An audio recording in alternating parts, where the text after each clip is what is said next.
क्या आप जानते हैं कि बारूद बनाने की विधि और तोपखाने की तकनीक मुसलमान ही भारत लाए थे। मुसलमान अगर भारत ना आते तो भारत के पास ना तो परमाणु बम होता और ना ही दिल्ली और आगरा जैसा शहर।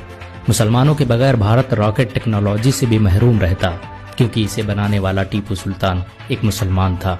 मुसलमान अगर भारत न आते तो आपको समोसा, बिरयानी, कबाब, रोस्टेड और कीमा जैसे लजीज खाने भी देखने को न मिलते। यहाँ तक कि आप खिचड़ी से भी वंचित रहते, क्योंकि इसे बनाने की विधि मुगलों ने ही विकसित की थी। पुलाव, हलवा, पूरी और मुरब्बा को बनाने का तरीका भी मुसलमान अपने साथ भारत लाए थे। आपको ये जानकर शायद हैरानी हो कि अखंड भारत का निर्माण मुसलमानों ने ही किया था।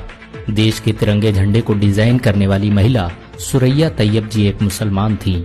दिल्ली, आगरा, लखनऊ, हैदराबाद, औरंगाबाद जैसे मशहूर शहर मुसलमानों ने ही बसाए थे।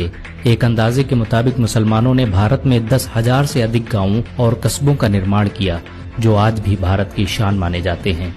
बारूद बनाने की तकनीक मुसलमान ही भारत लेकर आए थे। भारत में सबसे पहले तोपखाना का निर्माण और तोप का इस्तेमाल मुगल बादशाह बाबर ने किया था।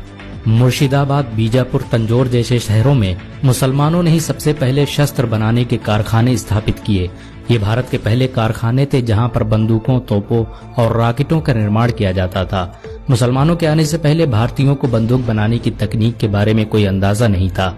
अगर मुसलमान भारत न आते तो यहाँ के लोग सदियों तक इस टेक्नोलॉजी से वंचित रह जाते। आपको ये जानकर हैरानी होगी कि खजूर, फूल गोभी, नींबू, धनिया, सेब, संतरा इत्यादि के पेड़ मुसलमान ही भारत लाए थे। मुसलमानों ने ही भारत में सबसे पहले इनकी खेती प्रारंभ की, जो बाद में भारत की प्रमुख फसलें बन गई। बहुत कम लोग जानते हैं कि साबुन का आविष्कार सबसे पहले मुसलमानों ने ही किया था, और जब तुर्की के मुसलमान भारत में दाखिल हुए तो उनके साथ ये तकनीक भी भारत आ गई और धीरे धीरे साबुन का इस्तेमाल पूरे भारत में होने लगा। मुसलमानों के आने से पहले भारत के लोग रेत का इस्तेमाल करते थे। दुनिया के 7 अजूबों में भारत के ताजमहल का नाम भी आता है, जिसका निर्माण शाहजहां ने करवाया था। अगर मुसलमान भारत न आते तो भारत एक अंतर्राष्ट्रीय पहचान से महरूम हो जाता।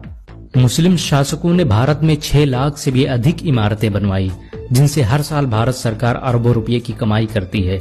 इन सभी जमीनों का लेखा जोखा वक्फ बोर्ड रखता है। सिर्फ ताजमहल से ही भारत की हर साल अरबों रुपये की कमाई होती है। मुसलमानों की हुकूमत में भारत सोने की चिड़िया कहलाता था। मुसलमानों के बगैर भारत कभी भी परमाणु संपन्न देश न बन पाता, क्योंकि एक मुसलमान APJ अब्दुल कलाम ने ही भारत का परमाणु बम बनाया था। भारत आज भी मुसलमानों के दिलों में बसता है। मुसलमान इस देश के लिए अपनी जान भी दे सकते हैं।